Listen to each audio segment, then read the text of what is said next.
Hello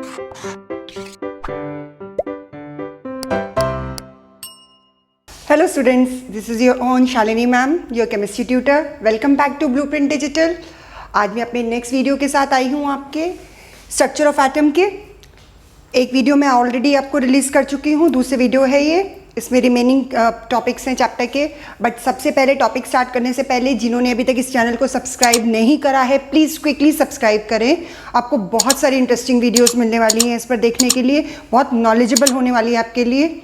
और इसको like करें, अपने फ्रेंड्स के साथ शेयर करें। और कोई भी क्वायरी हो, कोई भी क्वेश्चन आपको हो, आप कमेंट सेक्शन के अंदर अपने कमेंट दे सकते हैं और इस वीडियो के बारे में भी मेरे को बता सकते हैं कि आपको ये वीडियो कैसे लगी।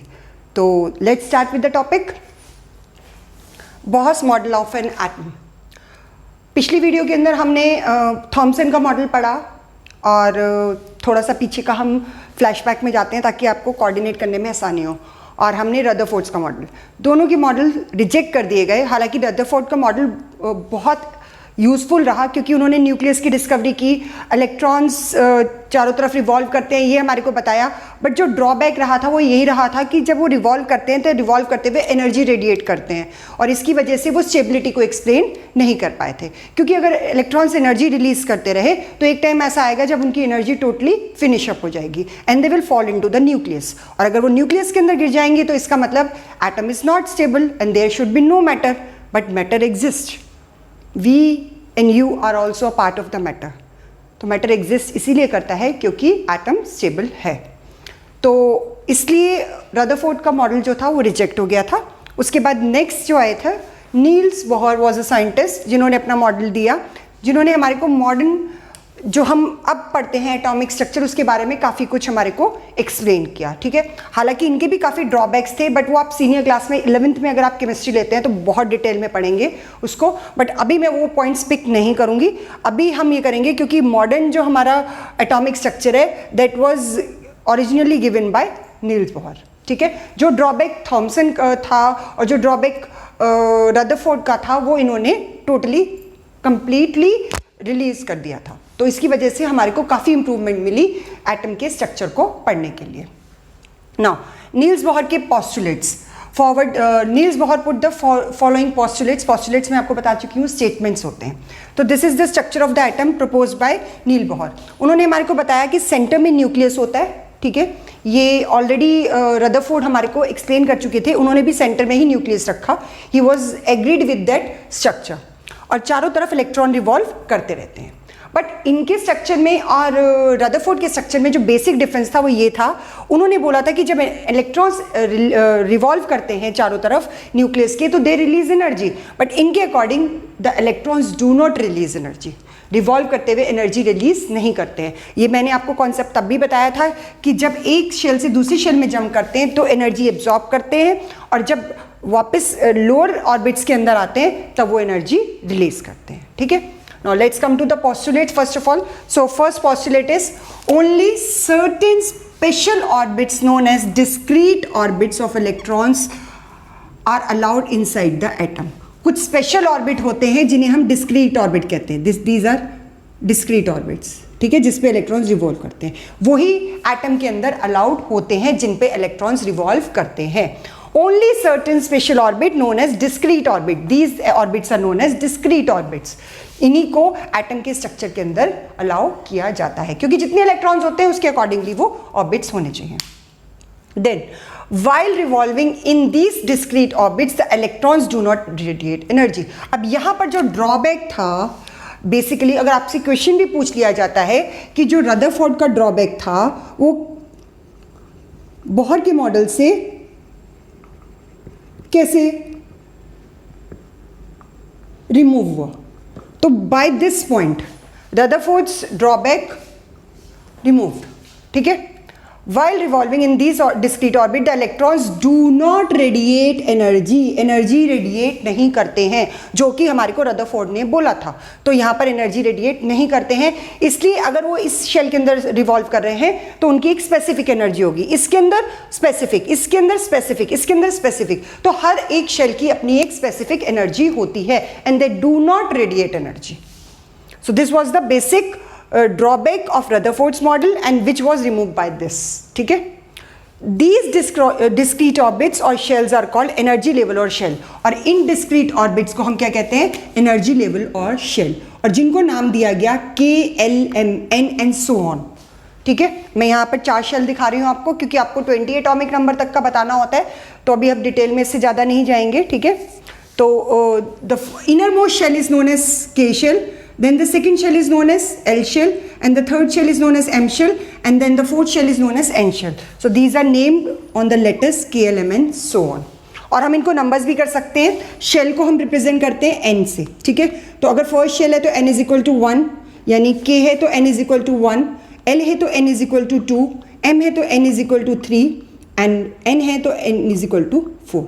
So this is how these are numbered. So this is the first one, this is the second shell, and this is the third and the fourth. तो जब हम इलेक्ट्रॉन्स की एंट्री इसके अंदर कराएंगे तो हम कहाँ से स्टार्ट करेंगे? हम फर्स्ट शेल से स्टार्ट करेंगे. ठीक है, सबसे पहले इलेक्ट्रॉन्स को कहाँ स्टार्ट करना है? हमें फर्स्ट शेल से, यानी कि K, L, M, N.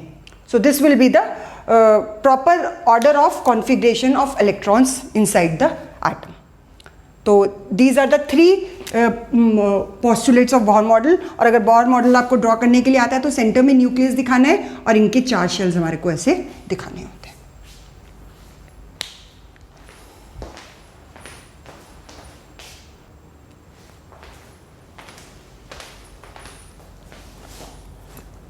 Okay students, अब हमने इलेक्ट्रॉन की डिस्कवरी पढ़ रही थी, प्रोटॉन की डिस्कवरी के बारे में पढ़ लिया था कैथोड रेज और एनोड रेज एक्सपेरिमेंट से, बट न्यूट्रॉन्स की अभी तक डिस्कवरी नहीं हुई थी. तो इन 1932 James Chadwick discovered the presence of neutral particle inside the atom. उन्होंने डिस्कवरी करी न्यूट्रल पार्टिकल की एटम के अंदर, और उनकी पोजीशन पाई गई न्यूक्लियस के अंदर.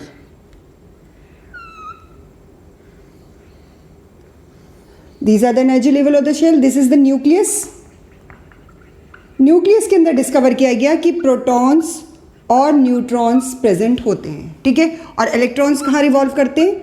इन ऑर्बिट्स में. ठीक है, this is how the structure of atom was modulated.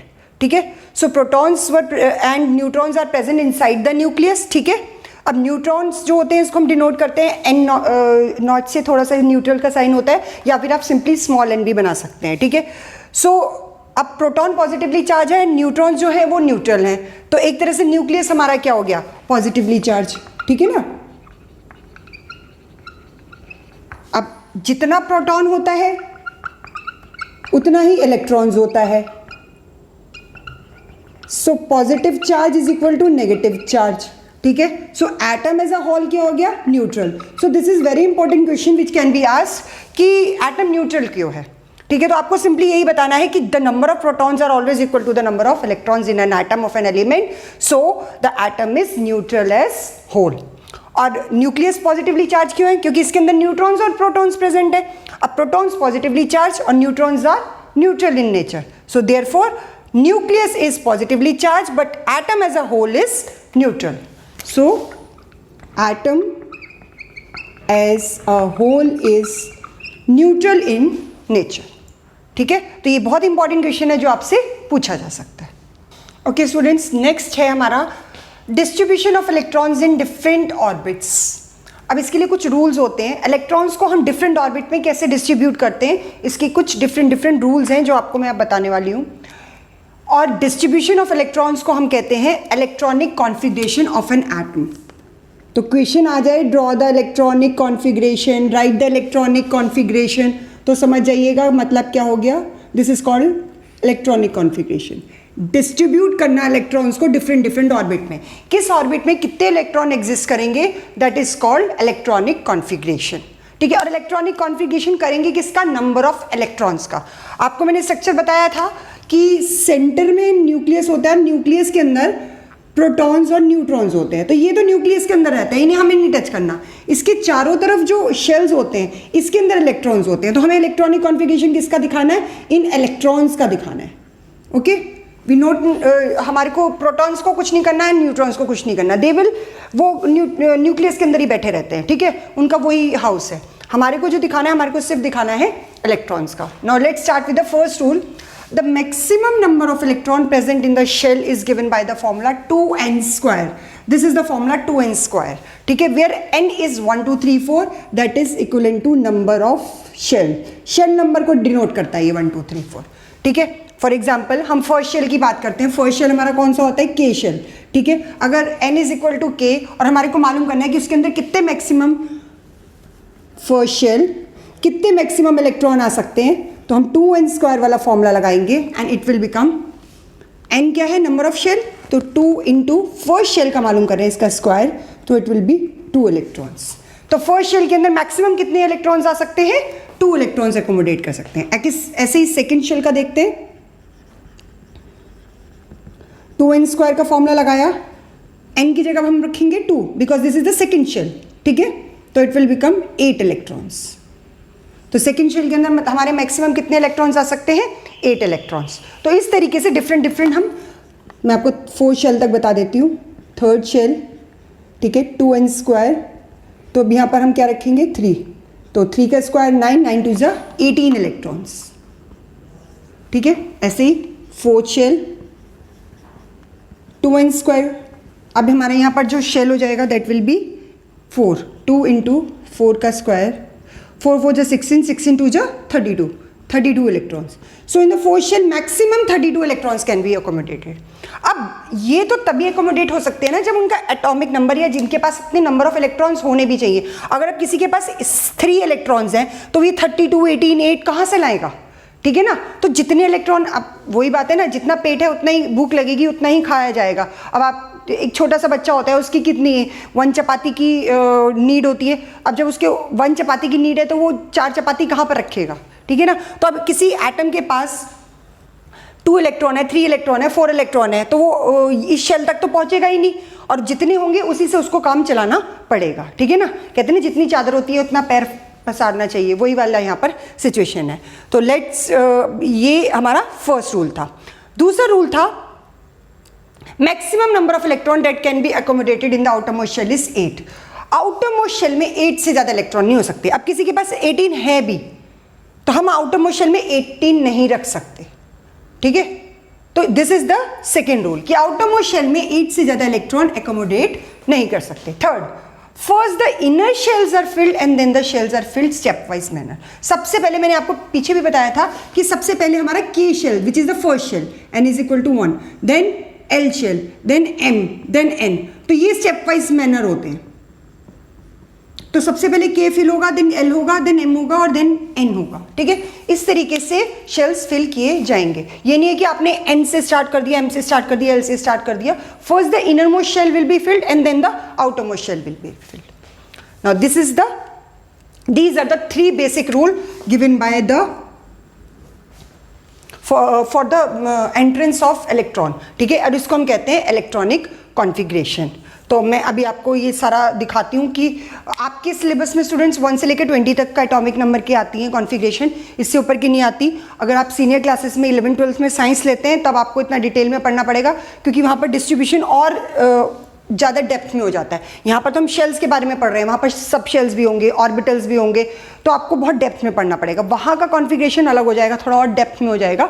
तो अभी मैं आपको जो बता रही हूँ 20 तक के एटॉमिक नंबर का कॉन्फ़िगरेशन सिखाऊंगी. ठीक है, तो आप वो मेरे साथ सीखिएगा. तो ये 3 रूल्स हम पहले एक बार जल्दी से रिवाइज कर लेते हैं कि फर्स्ट शेल के अंदर मैक्सिमम 2 इलेक्ट्रॉन्स, सेकेंड में 8, 18, 32 इलेक्ट्रॉन्स. ठीक है, हम क्योंकि 20 से ऊपर करेंगे ही नहीं तो इतना ज़्यादा ऊपर जाने की जरूरत नहीं है. But these are the rules you should know and that is based on 2n², where n is the number of shell. So first shell हमारा K होता है, L होता है, M होता है, then N. Maximum number of electron 8 से ज़्यादा नहीं आएंगे, ये वाला रूल हमारे को बहुत फॉलो करना पड़ेगा. Then first the inner shells are filled, means firstly K, then L, then M, N, then N will be filled. So these are the 3 basic rules for the electronic configuration or distribution of electrons in the atom. Okay students, मैं अब आपको configuration करना बता रही हूँ. ठीक है, these are the atomic number. Atomic number अभी हम डिटेल में भी पढ़ेंगे इसके बाद, बट एटॉमिक नंबर होता है क्या? Means these are equal into number of protons, जो कि इक्वल होते हैं नंबर ऑफ इलेक्ट्रॉन्स के. तो here we are writing the number of electrons, protons के अकॉर्डिंग ही नंबर ऑफ इलेक्ट्रॉन होते हैं, तो हम इसका कॉन्फ़िगरेशन करते हैं. ठीक है, तो let's start with atomic number 1. Atomic number 1 का मतलब है उसके पास एक ही इलेक्ट्रॉन है. अब एक इलेक्ट्रॉन है और मैंने आपको बताया था एंट्री कहाँ से करनी है, n is equal to 1 which is k, n is equal to 2 which is l, n is equal to 3 which is m, n is equal to 4 which is n, KMLN। तो सबसे पहले एंट्री कहाँ से start होगी, इससे, innermost shell से। Excuse me.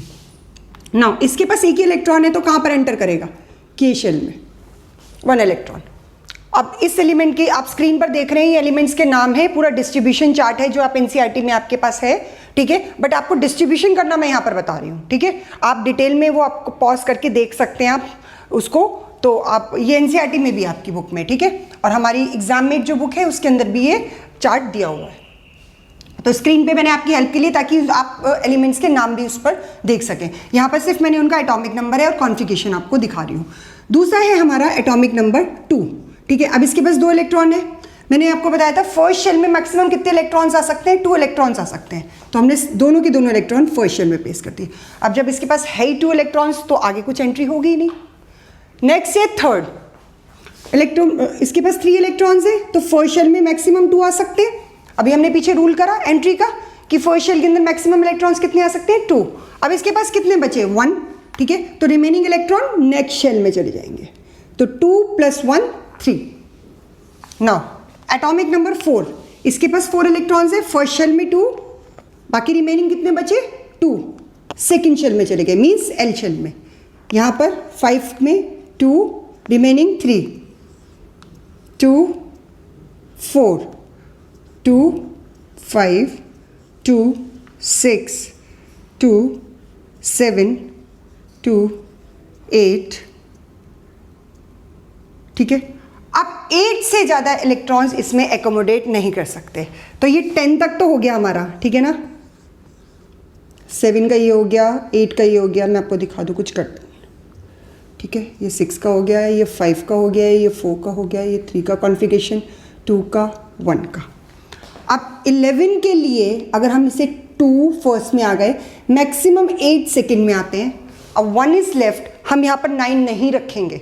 यहाँ पर ध्यान देने वाली बात है, हम यहाँ पर 9 नहीं रखेंगे, हम यहाँ पर क्या रखेंगे, ओनली 8, क्योंकि आउटरमोस्ट शेल में अगर हम यहाँ पर 9 रख देते हैं तो उसका आउटरमोस्ट शेल हो जाएगा, और आउटरमोस्ट शेल में 8 से ज़्यादा इलेक्ट्रॉन नहीं एकोमोडेट कर सकते।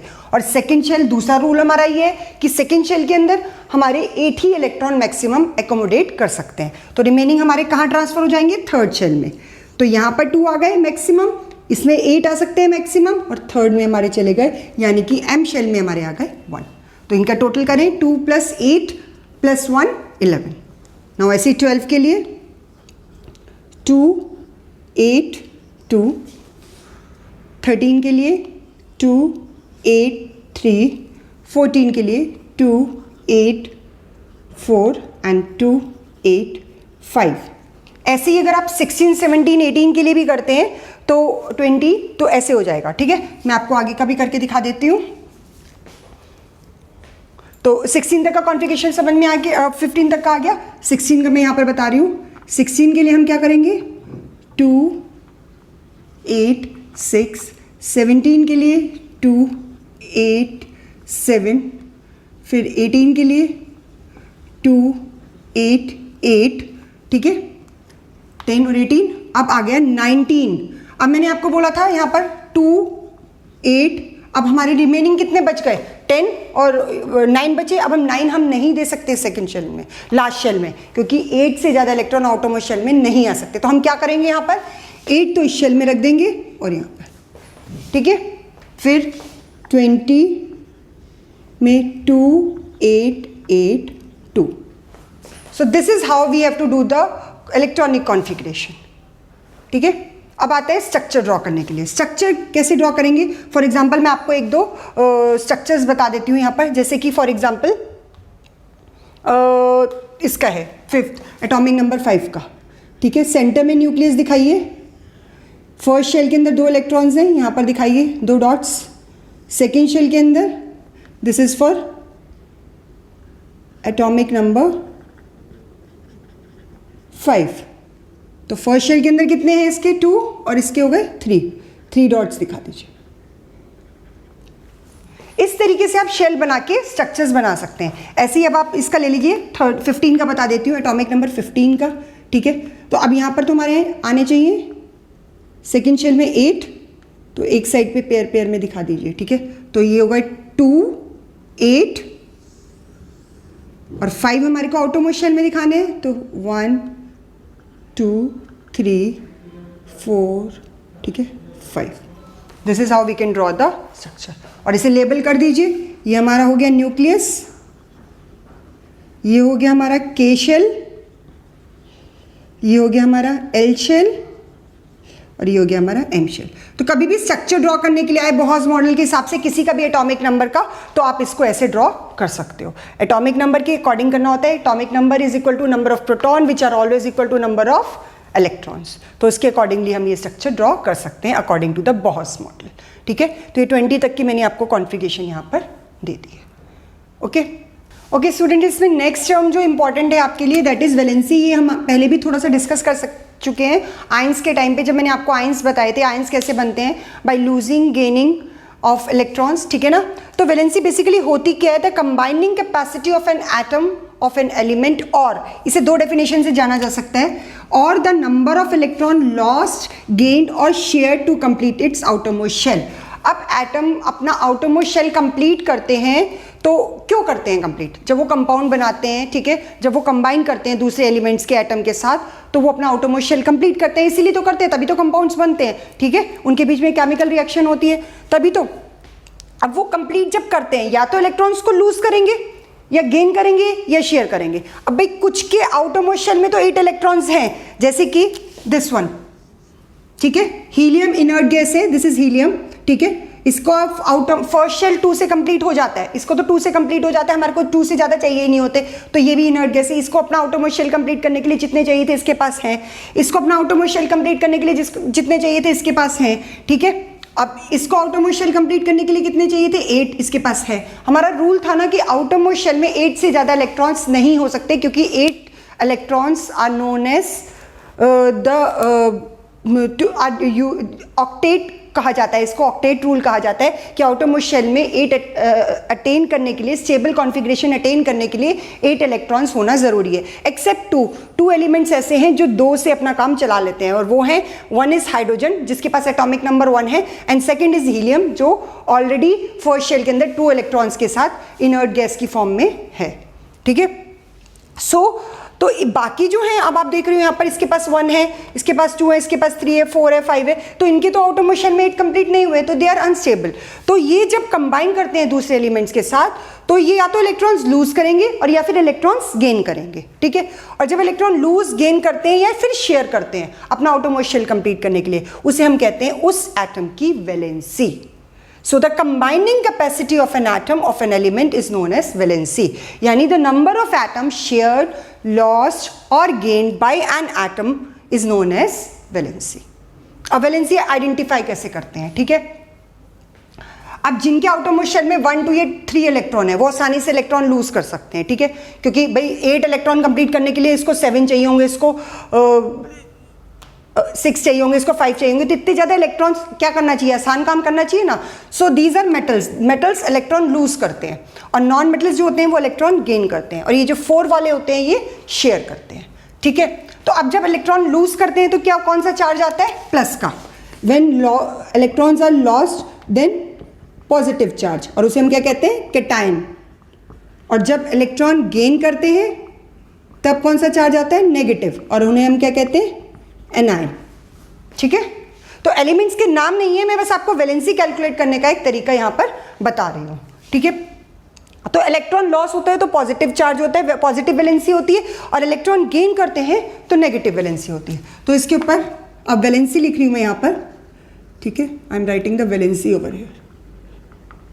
सो this is having +1, this is having 0 valency, क्योंकि इसका आउटरमोस्ट शेल कंप्लीट है। सबसे ज्यादा कंफ्यूजन इसमें होता है, और ये क्वेश्चन बहुत पूछा जाता है एग्जाम में स्टूडेंट्स, याद रखिएगा। जिसका एटॉमिक नंबर 2 है दैट इज हीलियम, हीलियम का फर्स्ट शेल 2 से कंप्लीट हो जाता है, तो कहीं आप इसकी वैलेंसी 2 लिख कर आ जाए, ठीक है। तो इसको, क्योंकि फर्स्ट शेल के अंदर हमारे को मैक्सिमम कितने इलेक्ट्रॉन चाहिए? 2, और इसके पास है 2, सो इसका आउटरमोस्ट शेल कंप्लीट है। तो इसकी वैलेंसी क्या होगी? 0, क्योंकि ना तो इसको इलेक्ट्रॉन चाहिए, ना इसको लूज करने हैं, ना गेन करने हैं, ना शेयर करने हैं। It is an inert gas, it is a noble gas, ठीक है, नॉन रिएक्टिव होती हैं। अब इसके +1 +2 +3 4 -3, क्योंकि इसके पास 5 है, इसको 3 इलेक्ट्रॉन्स चाहिए तो ये गेन करेगा, तो इसके ऊपर माइनस का चार्ज आ गया, -2 -1 देन अगेन 0, फिर इसकी +1, इसकी वैलेंसी +2 +3 +4 +3, ओ सॉरी यहाँ पर -3 एंड -2 -1 0 +1 +2। तो ये जो मैंने रेड से लिखी है ये सारी वैलेंसीज हैं। तो वैलेंसी अब आपको क्लियर हो गया। जितने इलेक्ट्रॉन अपना आउटर मोस्ट शेल स्टेबल करने के लिए कॉन्फ़िगरेशन, अच्छा आउटर मोस्ट शेल को हम वैलेंसी शेल भी कहते हैं, ये चीज़ और ध्यान रखिएगा। The outer most shell is known as valency shell, ठीक है, और वैलेंसी ऑर्बिट, ठीक है। तो आउटर मोस्ट शेल को हम वैलेंसी शेल कहते हैं, और जितने इलेक्ट्रॉन आउटर मोस्ट शेल में प्रेजेंट होते हैं उन्हें हम कहते हैं valency electron. Electron present in outer most shell are known as valency electrons, ठीक है। तो आउटर मोस्ट शेल में जो इलेक्ट्रॉन प्रेजेंट है valency electron, outer most shell में outer most shell is known as valency shell. So this is how we can take out the valencies. बस आपको helium का ध्यान रखना है, और जिनके आउटर मोस्ट शेल में 8 है उनकी 0 होती है। इनको हम कहते हैं इनर्ट गैसेज और नोबल गैसेज। तो ये रिएक्ट इसीलिए नहीं करती हैं, they are non reactive, because इनका आउटर मोस्ट शेल जब ऑलरेडी कंप्लीट है तो ये रिएक्ट करके करेंगे क्या, ठीक है। बहुत स्पेसिफिक कंडीशन के अंदर होती हैं, वो आप हायर क्लासेस में पढ़ेंगे, इतना डेप्थ में नहीं जाना है, जितना आपको करना है। तो अब आपको क्या क्या मालूम होना चाहिए, इनका कॉन्फ़िगरेशन आना चाहिए, और कभी कभी क्या होता है रिवर्स हो जाता है, कॉन्फ़िगरेशन गिवन होता है, आपसे एटॉमिक नंबर पूछ लिया जाता है, ठीक है। तो कॉन्फ़िगरेशन गिवन है सपोजिंगली 285, तो आप इन तीनों का टोटल करके इसका एटॉमिक नंबर निकाल सकते हैं। 285 इज 15, 2 + 8 + 5 15, इसका निकाल सकते हैं। 2 + 8 10, 10 18 + 2 20।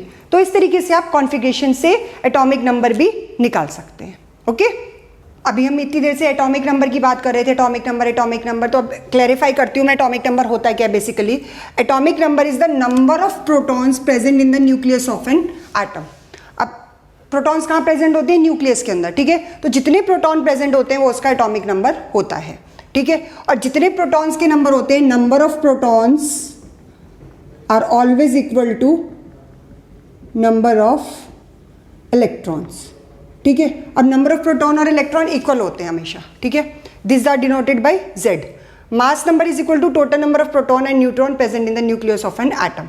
मास नंबर क्या होता है, जितने प्रोटॉन और न्यूट्रॉन प्रेजेंट होते हैं न्यूक्लियस के अंदर उसको हम उसका मास नंबर कहते हैं, यानी कि प्रोटॉन्स प्लस न्यूट्रॉन्स, इन दोनों का सम टोटल, और ये कहाँ पर प्रेजेंट होते हैं, this is called mass number, ठीक है।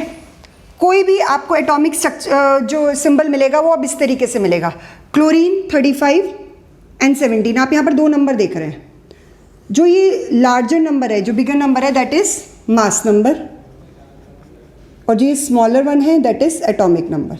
एटॉमिक नंबर का दूसरा नाम प्रोटॉन नंबर भी होता है, और मास नंबर का दूसरा नाम न्यूक्लियॉन नंबर भी होता है। तो इन्हीं 2 नामों से जाना जाता है, इसे प्रोटॉन नंबर भी कहते हैं, ठीक है। तो दोनों में से कुछ भी पूछ ली जाए टर्म आपको मालूम होना चाहिए। Proton number is denoted by Z and mass number is denoted by A। अब हम इसकी बात करते हैं, आपको मास नंबर पता है, प्रोटॉन नंबर पता है, ठीक है।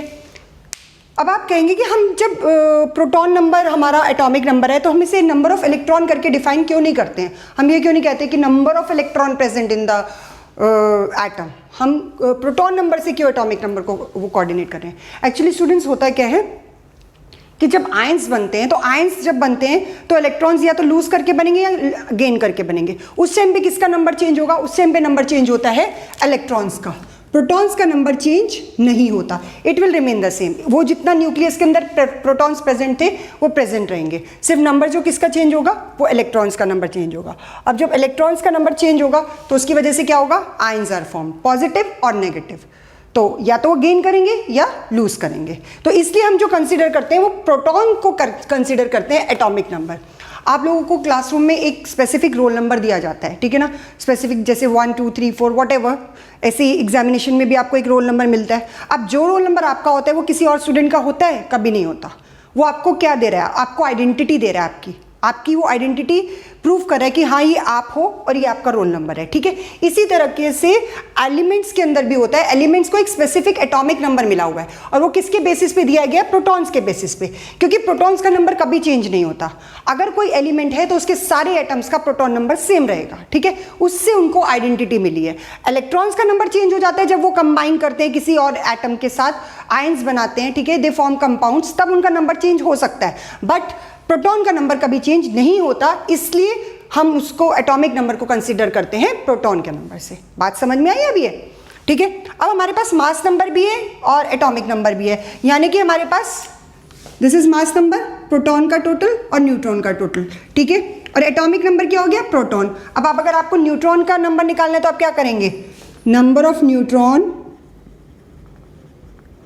Will be equal to mass number minus atomic number. So mass number is 35 minus 70, ठीक है। तो अब नंबर ऑफ न्यूट्रॉन कितने हो गए इसके पास, ठीक है। आप इसको माइनस करके किसी का भी आ जाए, ऐसे टेबलर फॉर्म में भी आपसे पूछा जा सकता है, ठीक है, ऐसे नहीं है कि आप उसको पूछ सकते हैं, ठीक है ना। तो ये हो गया हमारा 8 और ये हो गया हमारी 18, तो इसके पास 18 जो है वो न्यूट्रॉन्स है। This is how we can prove it, ठीक है। इस टाइप के क्वेश्चंस आ जाते हैं। आई होप आपको अभी कॉन्सेप्ट क्लियर हो गया होगा। Okay students, next important term यहाँ पर आपको मालूम होनी चाहिए, आइसोटॉप्स। हम पढ़ते आ रहे हैं डाल्टन एटॉमिक थ्योरी में, ड्रॉबैक्स, मैंने आपको बोला था कि आगे भी हम डिटेल में करेंगे, तो अब आते हैं आइसोटॉप्स पे। आपको एटॉमिक नंबर और प्रोटॉन नंबर और मास नंबर क्लियर हो गया है, ठीक है। अब आइसोटॉप्स क्या होते हैं, पहले इनकी बात करते हैं, फिर आइसोबार्स पे आएंगे, ठीक है। Isotopes are the atoms of same element having same number of proton. अब सेम नंबर ऑफ प्रोटॉन का मतलब क्या हो गया? उनका एटॉमिक नंबर सेम है, ठीक है। Different number of neutron. अब न्यूट्रॉन डिफरेंट होने की वजह से उनका नंबर क्या चेंज हो जाएगा? Mass number. क्या होता है मास नंबर? मास नंबर, ठीक है, is equal to proton plus neutron. अब प्रोटॉन तो सेम रहा, न्यूट्रॉन चेंज हो गया तो मास नंबर चेंज हो गया ना, हो गया। तो मास नंबर डिफरेंट हो जाता है बट नंबर ऑफ जो प्रोटॉन है वो सेम रहते हैं, ठीक है। तो this is how we can identify. अब जब इनके प्रोटॉन नंबर सेम है, ठीक है, तो इनकी केमिकल प्रॉपर्टीज सेम होंगी। ये हम तीसरा डिफरेंशिएशन कर सकते हैं इसके अंदर, क्योंकि केमिकल प्रॉपर्टीज किसके ऊपर डिपेंड करती हैं? उनके प्रोटॉन नंबर के ऊपर, ठीक है। अब आते हैं isobars. Isobar of different atoms having different atomic number but same proton number. उनका प्रोटॉन नंबर सेम होता है बट एटॉमिक नंबर अलग होता है, ठीक है। अब ये रिवर्स हो जाता है, ये एक तो डिफरेंट एलिमेंट्स के होते हैं, ये सेम एलिमेंट के होते हैं। इनका प्रोटॉन नंबर सेम, इनका डिफरेंट प्रोटॉन नंबर या एटॉमिक नंबर सेम, और इनका न्यूट्रॉन का नंबर सेम होने की वजह से, ठीक है, इनका जो वो होता है मास वो हो जाता है, वो डिफरेंट हो जाता है, ठीक है। तो ये यहाँ पर डिफ्रेंशिएट कर जाते हैं। तो डिफरेंट यहाँ पर हमारा प्रोटॉन नंबर हो गया और सेम यहाँ पर सॉरी मास नंबर हो गया। इनका मास नंबर सेम होता है, ओके, करेक्टेड। तो यहाँ पर मास नंबर सेम हो गया पर एटॉमिक नंबर डिफरेंट हो गया। अब एग्जाम्पल के साथ हम देखते हैं यहाँ पर हाइड्रोजन 1, हाइड्रोजन 2, हाइड्रोजन 3। हाइड्रोजन के 3 आइसोटॉप्स होते हैं। इसको हम प्रोटियम कहते हैं, इसे हम ड्यूटेरियम कहते हैं, इसे ट्राइटियम कहते हैं। अब यू कैन ऑब्जर्व इसका तीनों के अंदर भाई जब तीनों हाइड्रोजन के हैं तो तीनों का प्रोटॉन नंबर सेम, इलेक्ट्रॉन का नंबर सेम, आयंस नहीं बने हैं, ठीक है। अब न्यूट्रॉन का नंबर चेंज होने की वजह से इनका जो मास नंबर है वो डिफरेंट हो जाएगा। अब इस आइसोटॉप का मास नंबर क्या होगा? This plus this is equal to 1, this plus this is equal to 2 and this plus this is equal to 3। तो मास नंबर के बेसिस पे इनको आइसोटॉप्स को नेम किया गया है H1, H2, H3 means mass number 1, mass number 2, mass number 3। Mass number is the sum total of proton and neutron, proton and neutron, proton and neutron, proton and neutron. So this is how we can identify. अब इनकी chemical properties same क्यों होती है? क्योंकि ये same element के हैं पर इनकी केमिकल प्रॉपर्टीज डिफरेंट होती हैं। अब डिफरेंट किसकी हो गई? क्योंकि इनका प्रोटॉन नंबर अलग है, नंबर ऑफ प्रोटॉन। अब देखिए यहाँ पर मास नंबर सेम आ गया, एलिमेंट्स डिफरेंट हो गए, this is potassium, this is argon, but इनका जो है हमारा एटॉमिक नंबर अलग है। अब वो जो एलिमेंट अलग है तो एटॉमिक नंबर तो अलग होगा ही होगा। So these are isobars and these are isotopes. ऐसे कार्बन के भी 3 आइसोटॉप्स होते हैं, कार्बन 12, 13, 14. कार्बन का एटॉमिक नंबर तो हमारा जो है 6 रहेगा, पर न्यूट्रॉन का नंबर चेंज होने की वजह से 12, 13, 14 उसके आइसोटॉप्स बनते हैं. लास्ट टॉपिक है इस वीडियो का कि एवरेज एटॉमिक मास कैलकुलेट करने के लिए आता है आपको. ठीक है, कभी कभी क्या होता है, एवरेज एटॉमिक मास गिवन होता है, आपको किसी एक आइसोटॉप का मास निकालना होता है, तो वाइसी वर्सा भी आपसे पूछा जा सकता है. अब एवरेज एटॉमिक मास होता क्या है बेसिकली, मैंने आपको बताया कि आइसोटॉप्स जो होते हैं वो एक से एक, जिनके आइसोटॉप्स होते हैं तो उनका एटॉमिक नंबर जो होता है वो तो सेम होता है, बट मास नंबर अलग होता है, उन्हीं के नाम पे उनका मास नंबर पड़ा. ऐसे एक एग्जांपल ले रहे हैं हम क्लोरीन के. क्लोरीन के 2 आइसोटॉप्स होते हैं, that is chlorine 35 and chlorine 37. यानी एक के अंदर इसका मास नंबर है 35 और दूसरे आइसोटॉप के अंदर इसका जो मास नंबर है 37. तो इसको आइडेंटिफाई करने का, तो अब हम किसका मास नंबर माने. ठीक है, अब हम इसको 35 इसको मास नंबर लेकर चले, 37 इसका मास नंबर लेकर चले. तो इस प्रॉब्लम को रिलीज करने के लिए, इस प्रॉब्लम को रिमूव करने के लिए हमने एवरेज एटॉमिक मास निकाला. अब एवरेज एटॉमिक मास निकालने का भी एक प्रोसीजर होता है, क्योंकि सारे आइसोटॉप जो हैं वो इक्वलेंट अमाउंट में प्रेजेंट नहीं है, उनकी जो रिलेटिव एबंडेंस है अर्थ के ऊपर वो डिफरेंट है.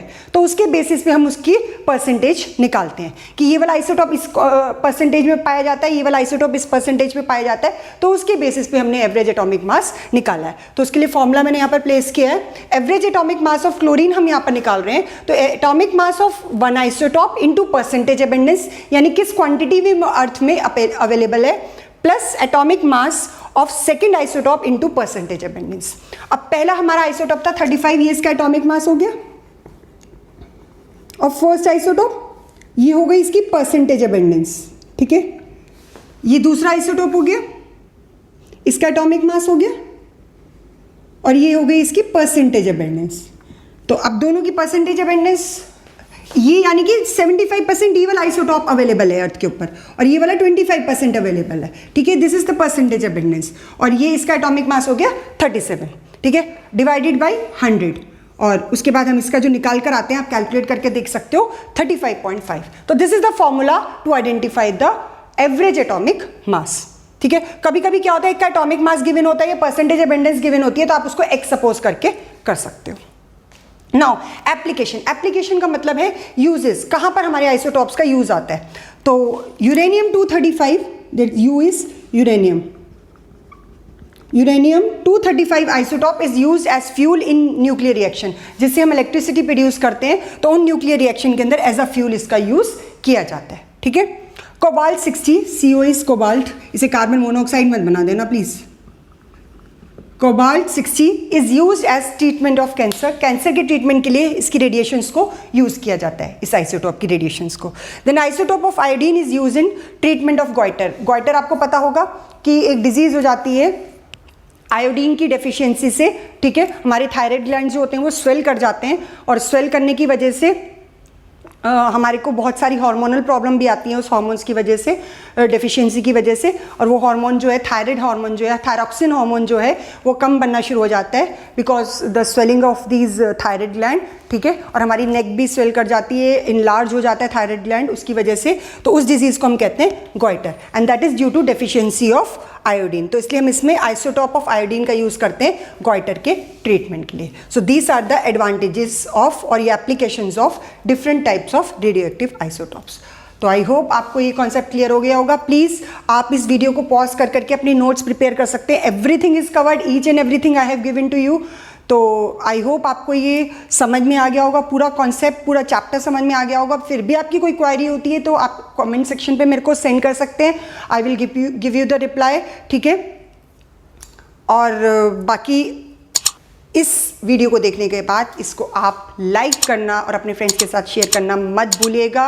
और अभी तक अगर आपने सब्सक्राइब नहीं करा है तो जल्दी से सब्सक्राइब करें. I will be soon back with my new video. Bye bye, take care, have a nice time.